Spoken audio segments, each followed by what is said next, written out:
السلام علیکم dear listeners, novel کی نیکسٹ ایپیسوڈ کے ساتھ حاضر ہوں۔ کہانی کا نام ہے یہ انداز اہل وفا کے۔ مصنفہ ہیں جیا قریشی، قسط نمبر 2۔ وہ لان میں بیٹھی تھی، آنیہ بھی وہیں چلی آئی۔ وفا، اس نے اس کے کندھے پر ہاتھ رکھا تو اس نے چونک کر اسے دیکھا۔ ارے بھابھی، آپ آئیے، بیٹھیے نا، کل سے آپ سے تفصیلی بات کرنے کا موقع ہی نہیں ملا۔ اس کے بیٹھتے ہی وہ بولی، مجھے بھی تم سے بات کرنی ہے۔ کہیے، کیا بات ہے؟ وفا، تم کیوں کر رہی ہو یہ سب؟ تمہاری شادی کو دن ہی کتنے ہوئے ہیں کہ حمیر وہ دوسری شادی کرے گا اور تم نے اس کا ساتھ دینے کی ٹھان لی، بجائے اس کے کہ تم اسے روکو، سمجھاؤ۔ تم تو ایسا بیہیو کر رہی ہو جیسے وہ تم سے منسلک ہی نہیں ہے۔ وہ اسے بغور دیکھتے ہوئے بولی، بھابھی ایک بات پوچھوں؟ پوچھو۔ اپنے سوال کے جواب کی بجائے اس کے سوال پر وہ الجھتے ہوئے بولی، آپ عمیر بھائی سے کتنا پیار کرتی ہیں؟ اس نے سوال کیا۔ یہ کیسا سوال ہے وفا؟ عمیر میرے شوہر ہے اور ہر بیوی اپنے شوہر سے بہت محبت کرتی ہے، اس نے جواب دیا۔ اگر عمیر بھائی اپنی خوشی کے لیے آپ سے کچھ چاہیں تو آپ کیا کریں گی؟ ظاہر سی بات ہے ان کی خوشی پوری کرنے کی کوشش کروں گی کہ ان کی خوشی میں ہی میری خوشی ہے۔ وہ اس کا سوال کرنے کا مقصد سمجھ چکی تھی، اسی لیے مزید بولی، مگر اس کا یہ مطلب نہیں کہ عمیر دوسری شادی کرنا چاہیں گے تو میں انہیں اجازت دے دوں گی۔ عمیر کی خوشی کے ساتھ مجھے اپنی اور اپنے گھر کی خوشیاں بھی عزیز ہیں۔ دوسری بات، کوئی بھی عورت اپنے شوہر کی محبت کو بٹتے نہیں دیکھ سکتی۔ وہ اسے جتاتے ہوئے بولی، بھابھی حمیر کی خوشی انیتا میں ہے اور ان کی خوشی میں میری خوشی۔ وہ آہستگی سے بولی، مجھے سچ میں حمیر کی خوشی چاہیے اور یہ حقیقت ہے کہ وہ میرے ساتھ خوش نہیں ہے۔ اس کی آنکھوں میں نمی امڑ آئی۔ وفا، آنیہ نرم پڑ گئی تھی، قریب ہو کر اسے گلے لگایا اور بال سہلاتے ہوئے بولی، مت تھکاؤ خود کو وفا، میں جانتی ہوں یہ تمہارے لیے بھی کتنا مشکل ہے۔ جیسا چل رہا ہے چلنے دو، وہ حمیر کبھی نہ کبھی تمہارے وجود کو اور تمہاری محبت کو تسلیم کرے گا۔ نہیں بھابھی، وہ آنکھیں صاف کرتی ہوئی اس سے الگ ہوئی، میں نے ان سے وعدہ کیا ہے۔ وہ مسکرائی، پلکوں پر موتی چمک رہے تھے۔ آنیہ اسے تعصب اور دکھ سے دیکھتی رہ گئی تھی۔ وفا کے ساتھ حمیر کا رویہ بہت حد تک بدل چکا تھا۔ وہ اب اس کے ساتھ ڈھیروں باتیں کرتا تھا، مگر زیادہ تر باتیں انیتا کے متعلق ہوتی تھیں اور وہ خوش دلی سے سنتی تھی اور پھر تبصرہ بھی کرتی تھی۔ وفا کا BSc کا رزلٹ آؤٹ ہوا تھا، A1 گریڈ آیا تھا۔ وہ خوشی خوشی اخبار اٹھائے کمرے میں داخل ہوئی۔ ٹائی کی ناٹ باندھتے حمیر نے اس کے مسکراتے چہرے کو دیکھا اور پوچھا، کیا بات ہے، اتنی صبح صبح کون سا جوک سن کر آ رہی ہو؟ میرا رزلٹ آؤٹ ہوا ہے، وہ اس کے سامنے اخبار لہراتے ہوئے بولی۔ اچھا، کتنے پیپرز میں سپلی آئی ہے؟ وہ شرارت سے بولا۔ سن کر افسوس ہوگا آپ کو، ایک میں بھی نہیں، وہ منہ بناتے ہوئے بولی۔ ریئلی؟ دکھاؤ۔ یہ اخبار آگے کرتے ہوئے اس نے انگلی رکھی۔ گڈ یار، تم تو گفٹ کی حقدار ہو، وہ رزلٹ دیکھتے ہوئے بولا۔ تو تمہیں کیا گفٹ چاہیے؟ جو آپ دینا چاہیں، وہ مسکرائی۔ تو ایسا کرتے ہیں، رات کو ڈنر پر چلتے ہیں، اپنا گفٹ تم خود لے لینا، وہ کچھ سوچتے ہوئے بولا۔ سوچ لو فرینڈ، ایسا نہ ہو کہ آپ کی انیتا کو برا لگ جائے، وہ کھلکھلائی۔ سوچ لیا، میری انیتا اب اتنی بھی نیرو مائنڈڈ نہیں ہے، اس نے اسے آنکھیں دکھائی تھیں۔ Okay, I am all ready, let, شام میں تیار رہنا، وہ گھڑی دیکھتے ہوئے بولا تو اس نے سر ہلایا۔ وہ کب کی تیار بیٹھی اس کا انتظار کر رہی تھی۔ عموماً وہ 6 بجے تک آ جاتا تھا اور اس وقت 6:30 بج رہے تھے۔ انتظار کا ایک ایک پل اسے بھاری ہو رہا تھا۔ وفا، آنیہ نے کسی کام سے اس کے کمرے میں جھانکا اور اسے تیار دیکھ کر اندر چلی آئی۔ تم کہیں جا رہی ہو؟ ہم ان کے ساتھ شاپنگ اور ڈنر پر۔ یہ کایا کیسے پلٹی؟ وہ حیران ہوئی۔ رزلٹ کی وجہ سے۔ میری تو دعا ہے کہ یہ کایا یوں ہی پلٹی رہے اور اس کے دماغ سے دوسری شادی کا خیال نکل جائے، وہ دعائیہ انداز میں بولی ہاتھ اٹھا کر، تو وفا کے چہرے پر مسکراہٹ بکھر گئی۔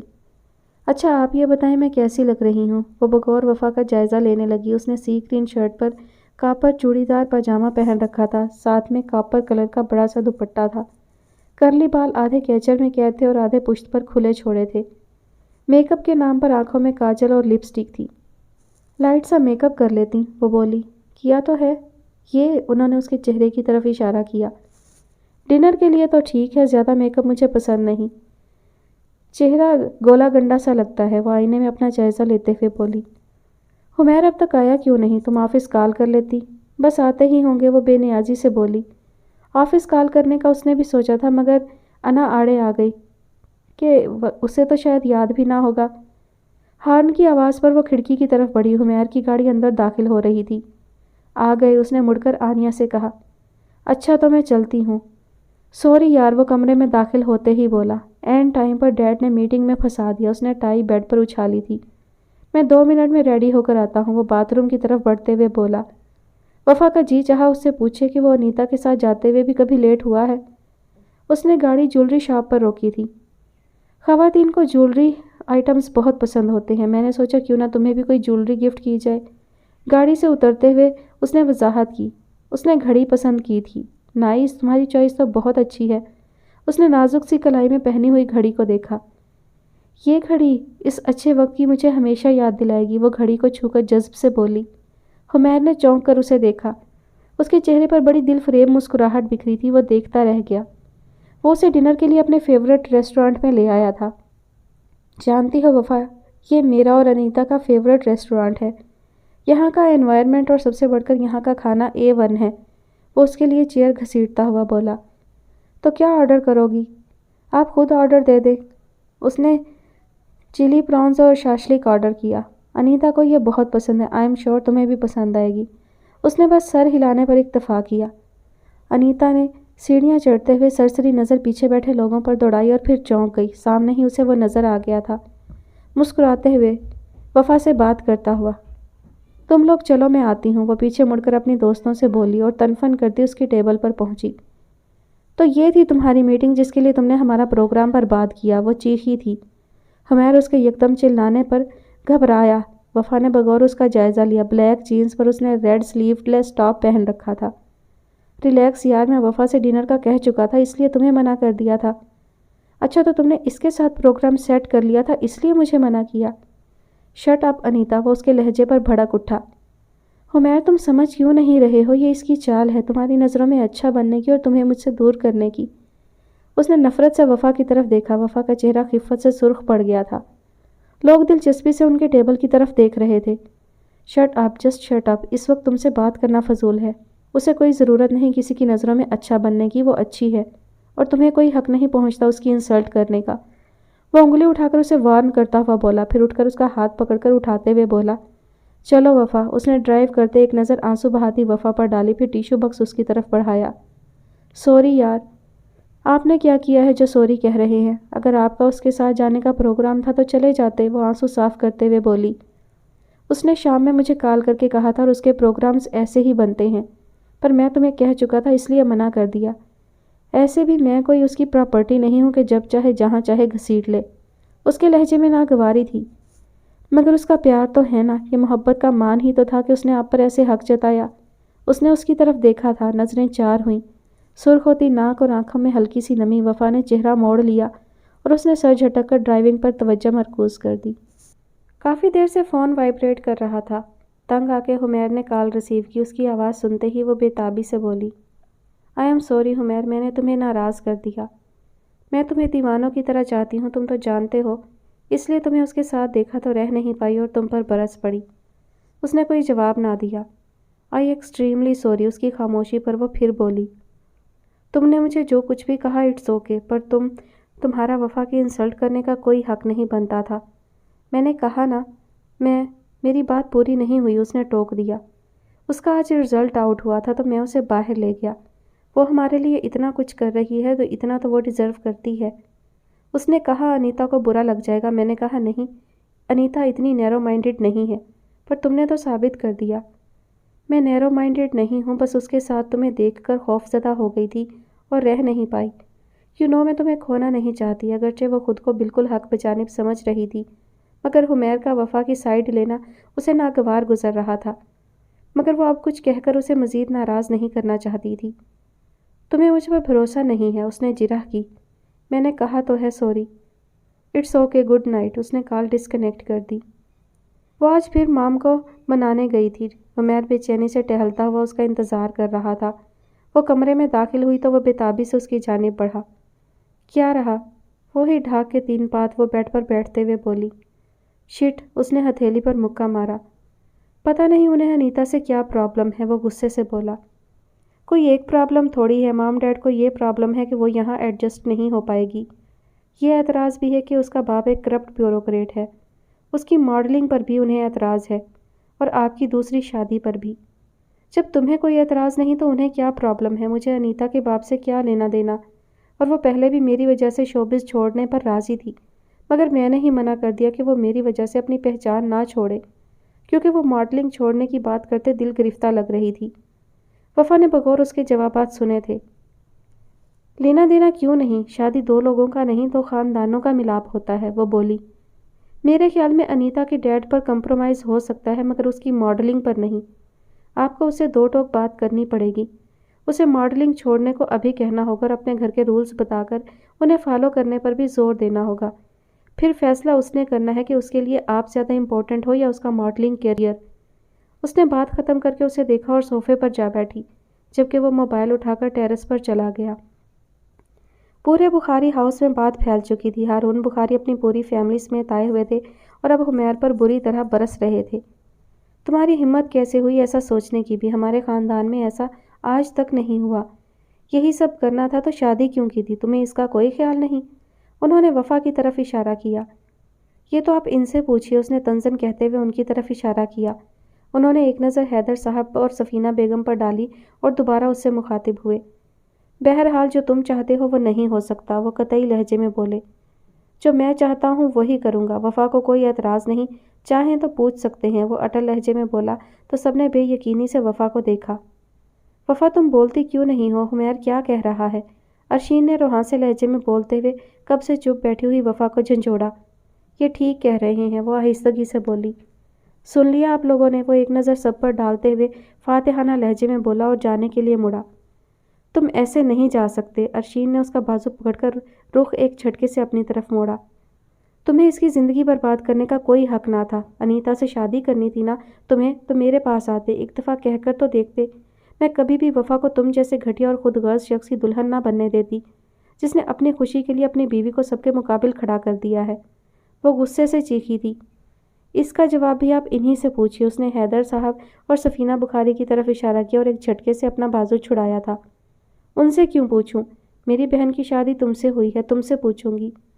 انہوں نے کیا گن تمہارے سر پر رکھوا کر نکاح نامے پر دستخط کرائے تھے؟ وہ روتے ہوئے حلق کے بل چیخی۔ اس کی حالت کے پیش نظر وہاج جلدی سے آگے بڑھے اور اس کی جگہ پر بٹھایا۔ جسٹ کول ڈاؤن یار، انہوں نے آنسو صاف کرتے ہوئے اس کا گال تھپ تھپایا تھا۔ لو پانی پیو، آنیہ جلدی سے اس کے لیے پانی لے کر آئی۔ جسٹ ریلیکس بیٹا، کچھ نہیں ہوگا، ہم بات کرتے ہیں نا حمیر سے۔ ارشین کا سر تھپکتے ہوئے وجاہت بخاری نے وہاج اور ولید کو اشارہ کیا تھا۔ انہوں نے اس بات میں سر ہلایا اور حمیر کو لے کر باہر نکل گئے۔ ارشین ایک بار پھر وفا کے گلے لگ کر رو دی۔ وہ تمہارا شوہر ہے نا وفا، تو تم نے کیسے اسے اس چڑیل سے شادی کی اجازت دے دی؟ تمہارا کیا ہوگا؟ بس بھی کریں آپ ہی، میرا کچھ نہیں ہوگا۔ ہاں اگر آپ اسی طرح روتی رہیں تو آپ کی طبیعت خراب ہو جائے گی، وہ اس کی کمر سے ہلاتے ہوئے بولی۔ جب وہ اس لڑکی سے شادی کرنا چاہتا تھا تو تم نے اس کی شادی زبردستی کیوں کی؟ آمنہ بخاری نے حیدر بخاری کو غصے سے گھورا۔ مجھے لگا بھابھی کہ شادی کے بعد وہ اس لڑکی کا خیال اپنے دل سے نکال دے گا، پھر وہ اپنی ضد پر زیادہ اڑا بھی نہ تھا، مجھے لگا سب ٹھیک ہو گیا ہے، مگر کچھ بھی ٹھیک نہ ہوا، سب کچھ الجھ گیا۔ وہ نڈھال سے دکھ رہے تھے، حمیر کی بدتمیزیوں نے انہیں توڑ دیا تھا۔ حمیر تو کیوں کر رہا ہے یہ سب، کیوں ٹینشن دے رہا ہے سب کو؟ چاچو کا حال دیکھا تو نے کیسے ٹوٹے بکھرے لگ رہے تھے۔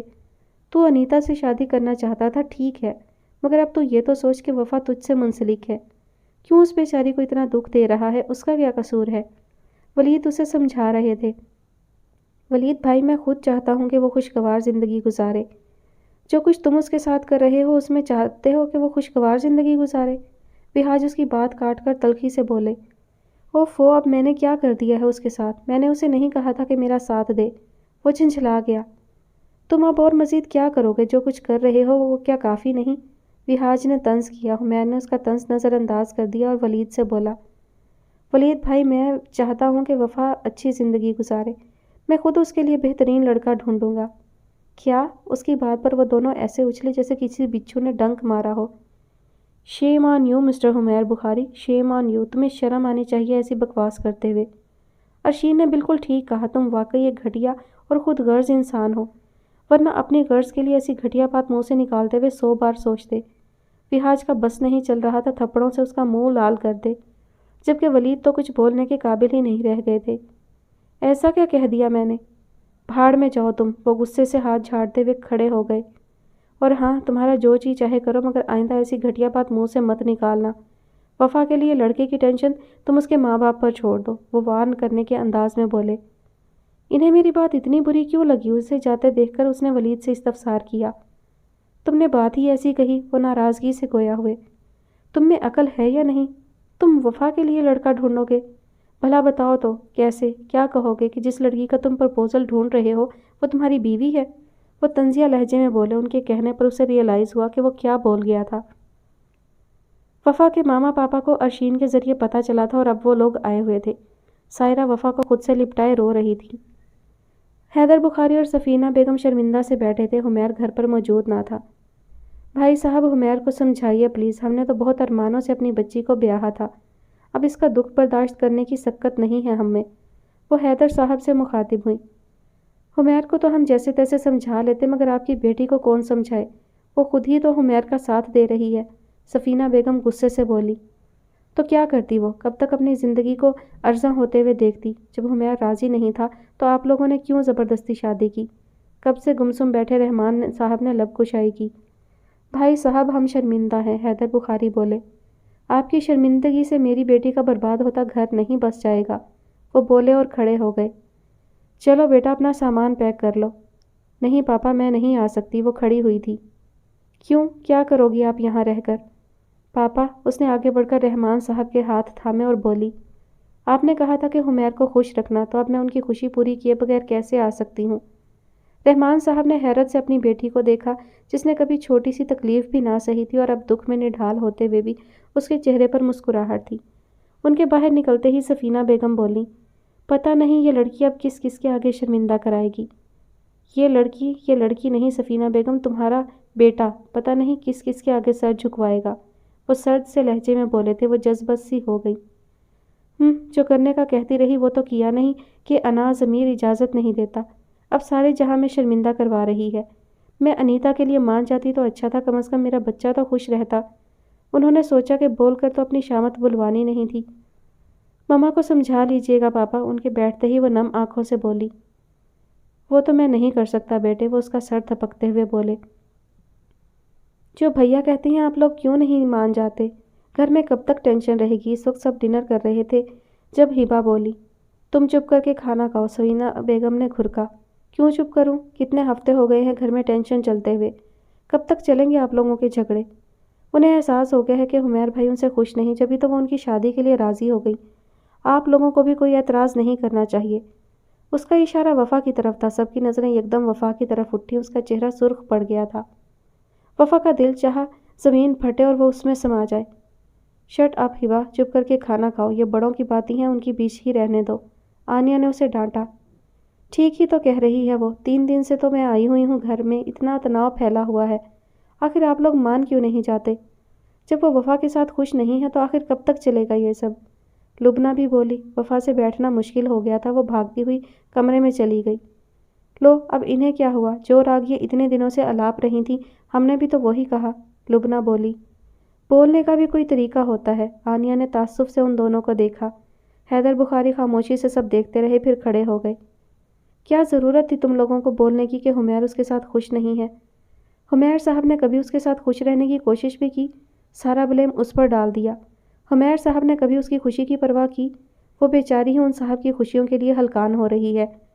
وہ ناگواری سے ان دونوں کو دیکھتے ہوئے بولے اور ایک ناگوار نظر حمیر پر بھی ڈالی۔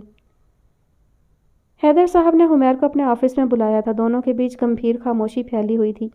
پھر حیدر بخاری نے ہی خاموشی کو توڑا۔ ہم تمہیں جتنا سمجھا سکتے تھے، جتنا روک سکتے تھے روکا، اب جو تمہارا دل چاہے کرو، مگر ہم سے امید مت رکھنا کہ ہم وفا کے آرڈر پر، جس کے مقتل پر تمہاری خوشیوں کا تاج محل سجانے آئیں گے۔ وہ سرد لہجے میں بولے۔ ڈیڈ آپ سچ کہہ رہے ہیں؟ وہ حیران تھا، انہوں نے کوئی جواب نہ دیا۔ ڈیڈ آپ دل سے راضی ہیں؟ میرے خیال میں ہمارے دل سے یا بے دلی سے راضی ہونے پر تمہیں کوئی فرق نہیں پڑے گا۔ جو تم چاہتے تھے میں نے کہہ دیا۔ ان کا لہجہ بے تاثر تھا۔ وفا کے بارے میں فیصلہ کرنے سے قبل اس سے پوچھ لینا کہ وہ کیا چاہتی ہے، وہی فیصلہ کرنا جو وہ چاہے۔ میں اب اور اس کے آگے شرمندہ نہیں ہونا چاہتا۔ جی، وہ سر ہلاتا ہوا کھڑا ہو گیا۔ ایک بات اور، ان کے کہنے پر وہ مڑا۔ اپنے دل سے ایک سوال ضرور پوچھنا کہ وہ اب تک کیوں تمہارا ساتھ دیتی آئی؟ مطلب؟ اس نے الجھن سے انہیں دیکھا مگر وہ کمپیوٹر کی طرف متوجہ ہو گئے تھے۔ وفا وفا، اس نے کمرے میں داخل ہوتے ہی اسے بازوں سے پکڑ کر گھما ڈالا۔ تم نہیں جانتی آج میں کتنا خوش ہوں۔ کیا ہوا؟ اس نے سنبھلتے ہوئے پوچھا۔ ڈیڈ میری اور انیتا کی شادی کے لیے مان گئے ہیں۔ اتنے دنوں سے وہ بھی ان سب کو منانے کی کوشش کر رہی تھی، مگر اب جیسے یہ سن کر اس کے اندر چھن سے کچھ ٹوٹا، وہ لڑکھڑائی تھی۔ تم ٹھیک ہو؟ وہ اس کی جانب بڑھا۔ ہاں، وہ آپ نے گھما دیا نا تو سر چکرا رہا ہے، میں آتی ہوں۔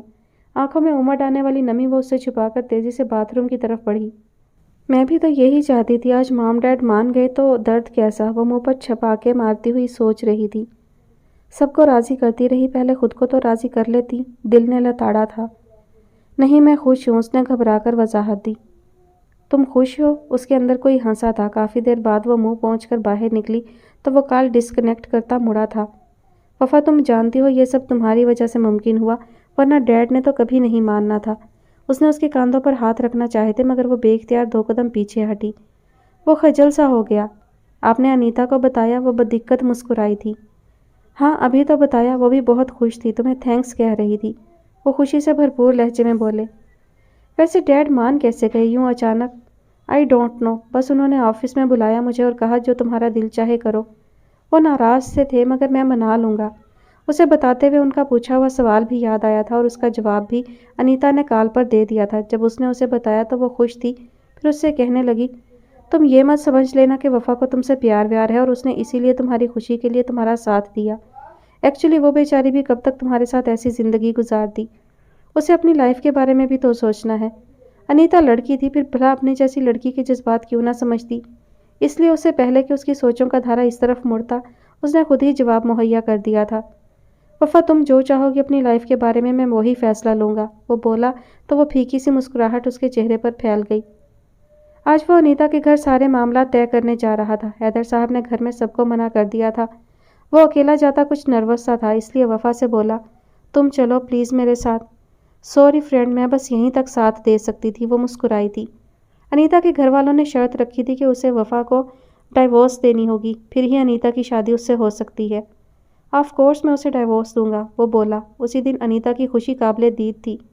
حمیر شادی کی تیاریوں میں لگا تھا اور ساتھ ہی ساتھ سفینہ اور حیدر بخاری کو منانے کی کوشش بھی کر رہا تھا۔ سفینہ بیگم تو مان گئی تھی کہ بیٹے سے کب تک ناراض رہتی۔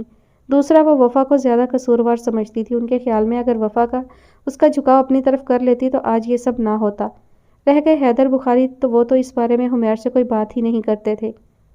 جیسے جیسے شادی کے دن قریب آ رہے تھے، وفا کی وحشت میں اضافہ ہو رہا تھا۔ حمیر نے اسے شادی تک رکنے کو کہا تھا مگر اتنا کچھ تو وہ کر چکی تھی اس کے لیے، اب کیسے اسے اپنی آنکھوں کے سامنے دوسرے کا ہوتے دیکھتی۔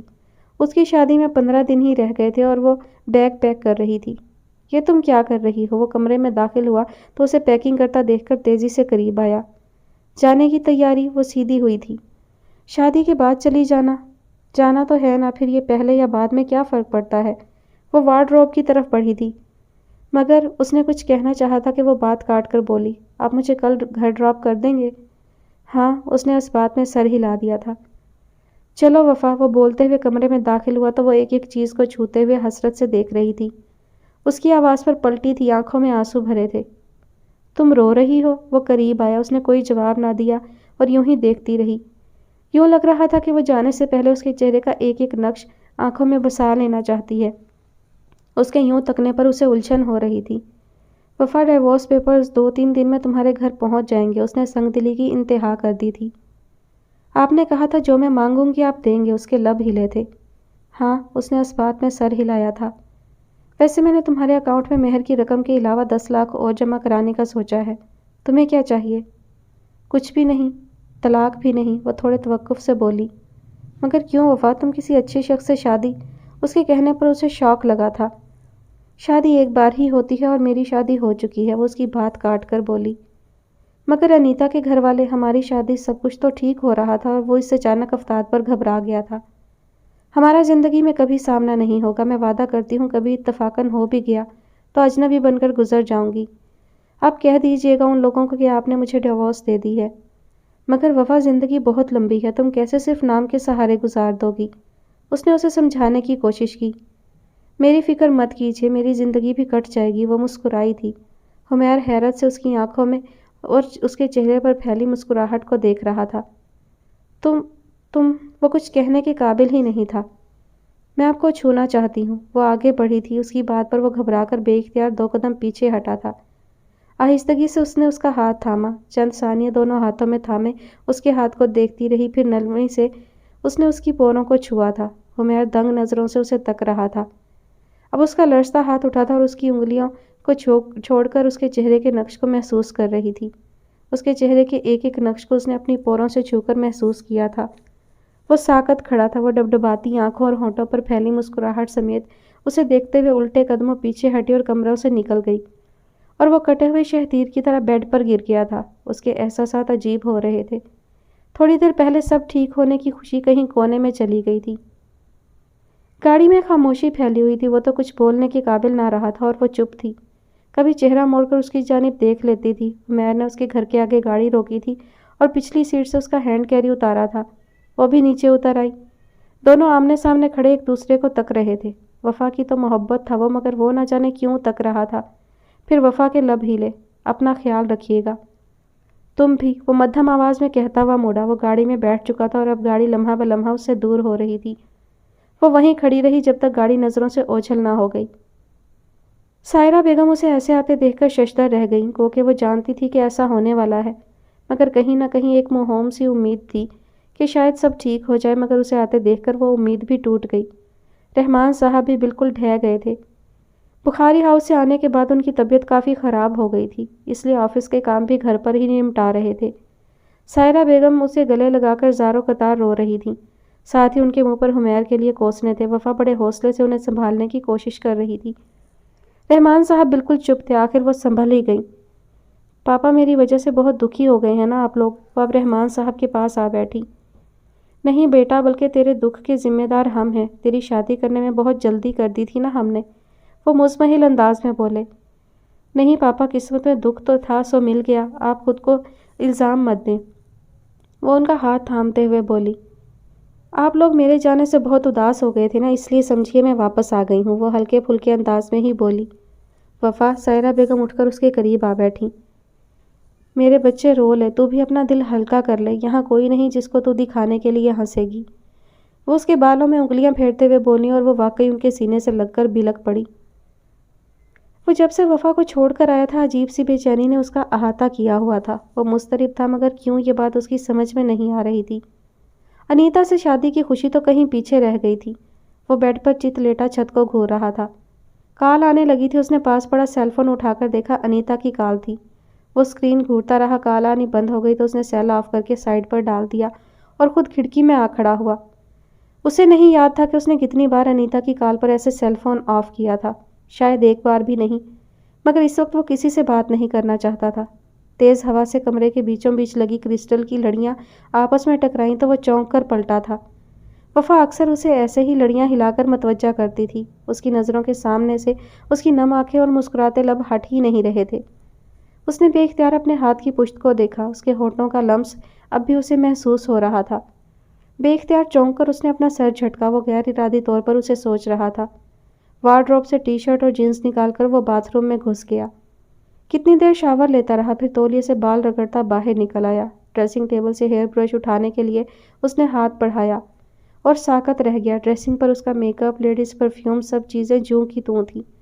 اس نے وارڈروب کھولی، کپڑے بھی جوں کے توں تھے۔ بھیا بھیا، ہبا سے آواز دیتی یہ کمرے میں داخل ہوئی۔ اوفو، یہاں ہیں آپ، یہ لیں انیتا بھابھی کا فون ہے۔ اس نے کارڈ لیس اس کی جانب بڑھایا۔ وفا کا؟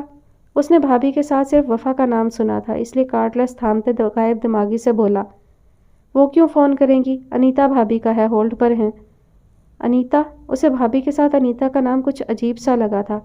ہاں، کہہ رہی تھی کہ آپ کا سیل کب سے ٹرائی کر رہی ہیں، آف ہے، اس لیے لینڈ لائن پر کیا، وہ بتاتے ہوئے جانے کو مڑی۔ ہبا، وفا اپنا سامان کیوں نہیں لے کے گئی؟ وہ وارڈروب اور ڈریسنگ ٹیبل کی طرف اشارہ کرتے ہوئے بولا۔ وہ کہہ رہی تھی وہ یہ سب لے جا کر کیا کریں گی، یہ غیر استعمال شدہ ہیں، انیتا استعمال کر لے گی یا پھر کسی خیراتی ادارے میں دے دے، اس نے واپس پلٹتے ہوئے کہا۔ اور اب آپ ان سے بات کر لیں، بیچاری کب سے ہولڈ پر ہے، فالتو کی پوچھ تاچھ کرنے لگ گئے۔ وہ جانے کے لیے مڑی تھی، اس کے لہجے سے وفا کے لیے شائستگی ندارد ہو گئی تھی۔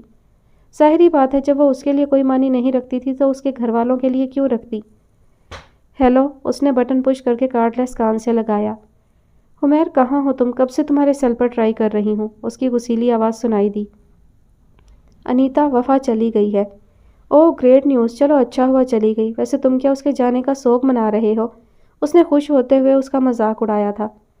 نہیں، میں اسے واقعی سمجھ نہیں آ رہا تھا کہ اسے کیا ہو گیا ہے۔ اچھا چھوڑو، یہ بتاؤ تمہارا سیل فون کیوں آف تھا؟ وہ چارجنگ ختم ہو گئی تھی۔ وہ کسی بحث میں نہیں پڑنا چاہ رہا تھا، اس لیے بولا۔ تو تم چارج نہیں کر سکتے تھے؟ اس نے جرح کی۔ میں نے دیکھا نہیں تھا۔ اوکے، آج ڈیزائنر سے ہمارے ویڈنگ ڈریسز ملیں گے، تمہیں یاد ہے کہ نہیں؟ مجھے آدھے گھنٹے میں پک کر لو۔ او پلیز تم خود جا کر لے آؤ، وہ بیزاری سے بولا۔ کیوں؟ میں اکیلی کیوں جاؤں؟ تمہیں کیا ہوا؟ کہیں وفا کا سوگ تو نہیں منا رہے؟ وہ ہنسی۔ او شٹ اپ انیتا، مذاق کی بھی حد ہوتی ہے، مجھے ضروری کام ہے اس لیے تمہیں کہا۔ مجھ سے زیادہ کیا ضروری کام ہے تمہارے پاس؟ دیکھو آدھے گھنٹے میں آ جاؤ ورنہ اچھا نہیں ہوگا، وہ دھمکاتے ہوئے بولی۔ اوکے آتا ہوں، اس نے ہتھیار ڈال دیے۔ ڈرائیونگ کرتے ہوئے اسے لگ رہا تھا کہ جیسے وہ اب بھی فرنٹ سیٹ پر بیٹھی ہے، اس کی نم آنکھیں، مسکراتا ہوا چہرہ، اس کے ہونٹوں کا لمس، اس کا چھونا۔ وہ ڈرائیونگ کر رہا تھا مگر اب بھی اس کا دماغ بھٹک کر وفا کی سمت جا رہا تھا۔ شاید مجھے وفا کی عادت ہو گئی ہے، اس لیے طبیعت ایسی ہو رہی ہے۔ انیتا کی کمپنی میں ٹھیک ہو جائے گی۔ وہ گاڑی کی سپیڈ اس نے تیز کر دی۔ شٹ، اس کا دماغ ایک بار پھر بھٹک گیا تھا۔ اس نے سر جھٹک کر اسٹیئرنگ پر ہاتھ مارا۔ ون وے دور تھا۔ سامنے سے آتی گاڑی کو دیکھ کر اس نے تیزی سے اسٹیئرنگ گھمایا۔ گاڑی تیز رفتار ہونے کی وجہ سے بے قابو ہو کر درخت سے جا ٹکرائی۔ ایک جھٹکے سے اس کا سر اسٹیئرنگ سے ٹکرایا۔ گاڑی کئی کلابازیاں کھاتی ہوئی بیچ روڈ پر آ گئی تھی۔ ایک ساتھ کئی گاڑیوں کے بریکس لگے تھے۔ اسے اپنے پورے جسم میں درد کی شدید ٹیسیں اٹھتی ہوئی محسوس ہوئیں۔ کانچ کے ٹکڑے اس کی جلد کو کاٹتے ہوئے اندر گھپ گئے تھے۔ اس نے گرم سیال اپنے چہرے اور گردن پر بہتا ہوا محسوس کیا۔ اس کا ذہن تاریکی میں ڈوب گیا۔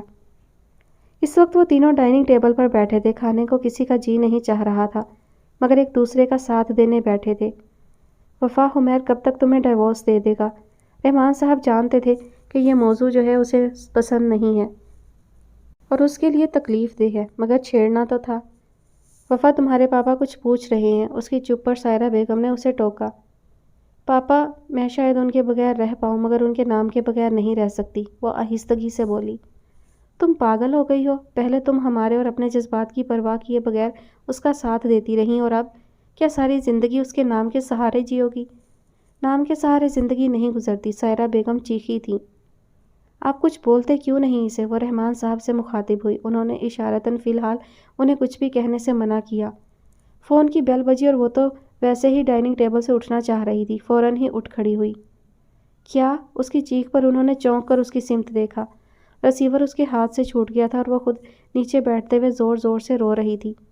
رحمان صاحب نے جلدی سے رسیور اٹھا کر دوسری طرف کی بات سنی تھی۔ وجاہت صاحب تھے اور انہیں حمیر کے ایکسیڈنٹ کی اطلاع دے رہے تھے۔ سائرہ بیگم وفا کو سنبھالنے لگیں۔ کیا ہوا؟ وہ رسیور رکھ کر مڑے تو سائرہ بیگم نے پوچھا۔ حمیر کا ایکسیڈنٹ ہوا ہے، وہ پریشانی سے بولے۔ پاپا مجھے ابھی ہاسپٹل جانا ہے، وہ ہچکیوں کے درمیان بولی۔ ہاں بیٹا، ابھی چلتے ہیں، تم پریشان مت ہو، معمولی سے ایکسیڈنٹ ہوا ہوگا، دیکھنا وہ بالکل ٹھیک ہوگا۔ وہ اسے تسلی دے رہے تھے مگر ان کا دل ڈوب رہا تھا۔ ریسیپشن پر پوچھ کر وہ بھاگ کر لفٹ کی طرف بڑھی۔ لفٹ اوپر تھی، وہ سیڑھیوں کی طرف لپکی۔ رحمان صاحب اور سائرہ بیگم اسے آوازیں دیتے رہ گئے مگر وہ بھاگم بھاگ آپریشن تھیٹر تک پہنچی تھی۔ اسے ارشین پہلے ہی دکھی تھی، بھاگ کر اس تک گئی۔ کیا ہوا؟ وہ ٹھیک ہے نا؟ زیادہ چوٹ تو نہیں آئی؟ وہ پھولی سانسوں کے ساتھ گھبرائے ہوئے لہجے میں پوچھ رہی تھی۔ ارشین نے اسے دیکھا، بکھرے بال، بہتے آنسو، کتنی ٹوٹی بکھری لگ رہی تھی۔ اس کا دل اس کا حال دیکھ کر کٹ کر رہ گیا۔ اس نے بے اختیار اسے گلے لگایا اور رو دی۔ اس کے رونے پر اس کا دل کپ کپ آیا تھا۔ اسے اپنا آپ چھڑا کر وہ آپریشن تھیٹر کی جانب بڑھنے لگی اور وہاں قریب کھڑے وہاج سے خوفزدہ لہجے میں بولی، یہ ایسے کیوں رو رہی ہیں؟ حمیر کہاں ہے؟ بیٹا، ہارون بخاری نے اس کے سر پر ہاتھ رکھا۔ حمیر کا آپریشن چل رہا ہے، دعا کرو سب ٹھیک ہو جائے گا۔ آمنہ بخاری سفینہ بخاری کو سنبھالنے کی کوشش میں تھی۔ سائرہ بھی ان کی طرف بڑھ گئیں۔ سبھی نم آنکھوں کے ساتھ دعا کر رہے تھے اور آپریشن تھیٹر کا دروازہ کھلنے کے منتظر تھے جب ہی انیتا اپنی ماں مسز فاخرہ یزدانی کے ساتھ پہنچی تھی۔ کہاں ہے حمیر؟ وہ تیز لہجے میں بولی۔ ڈونٹ میک اے نوائز، آپ لوگوں کو پتہ ہونا چاہیے یہ ہاسپٹل ہے، قریب سے گزرتی ڈاکٹر کہتے ہوئے آگے بڑھ گئی۔ اندر ہے، ولید آپریشن تھیٹر کی طرف اشارہ کرتے ہوئے سرد سے لہجے میں بولا۔ تمہیں تو ٹھنڈک پڑ گئی ہوگی، وہ وفا پر چڑھ دوڑی۔